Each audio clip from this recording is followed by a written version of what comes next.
270 ఏళ్ల తర్వాత కేరళ అనంత పద్మనాభ స్వామికి మహాకుంభాభిషేకం. తెలుగు రాష్ట్రాల్లో కాకుండా దేశవ్యాప్తంగా ఎంతో ప్రాముఖ్యత కలిగిన అనంత పద్మనాభ స్వామి ఆలయం కేరళలోని ట్రావెన్కోర్ ప్రాంతంలో ఉంది. అనంత పద్మనాభ స్వామి విశిష్టత దేశవ్యాప్తంగా విస్తరించిన విషయం అందరికీ తెలిసిందే. అయితే అనంత పద్మనాభ స్వామి ఆలయం నిర్మాణం వెనుక ఎన్నో రహస్యాలు, చరిత్ర దాగి ఉన్నాయి. సుమారు 270 ఏళ్ల నుంచి మూతపడిన ఆలయాన్ని తెరవడంతో భక్తులు సంభ్రమాచర్యాలకు లోనవుతున్నారు.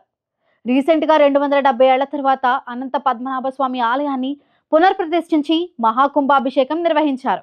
వందలాది భక్తులు ఈ విశిష్ట మహాకుంభాభిషేకంలో పాల్గొని ఆధ్యాత్మిక అనుభవాన్ని పొందారు. అనంత పద్మనాభ స్వామి ఆలయ పునరుద్ధరణలో భాగంగా గర్భగుడి శిఖరంపై 3 కలశాలను ప్రతిష్ఠించారు.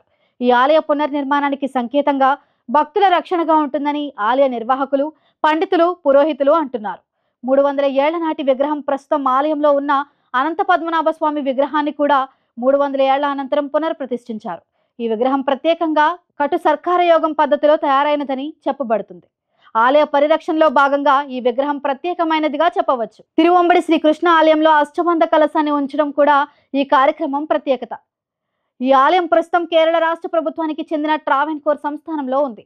2017లో సుప్రీంకోర్టు ఈ ఆలయ పునరుద్ధరణకు కమిటీని నియమిస్తూ ఆలయాన్ని బాధ్యతను చేపట్టింది. కానీ కోవిడ్ కారణంగా ఆలయ పనులు కొంతకాలం నిలిపివేయబడ్డాయి. కోవిడ్ తర్వాత పునరుద్ధరణ పనులు మరింత ఉత్సాహంగా ప్రారంభమయ్యాయి. ఆలయ పునరుద్ధరణ కార్యక్రమానికి కేరళ ముఖ్యమంత్రి గవర్నర్ విశ్వనాథ్ రాజేంద్ర అలేకర్ హాజరయ్యారు.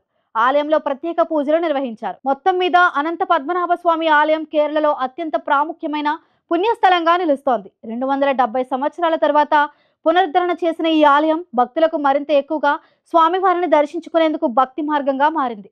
భవిష్యత్తులో దీని పరిరక్షణకు సంబంధించిన చర్యలు మరింత పటిష్టంగా ఉంటాయని ప్రభుత్వం స్పష్టం చేసింది.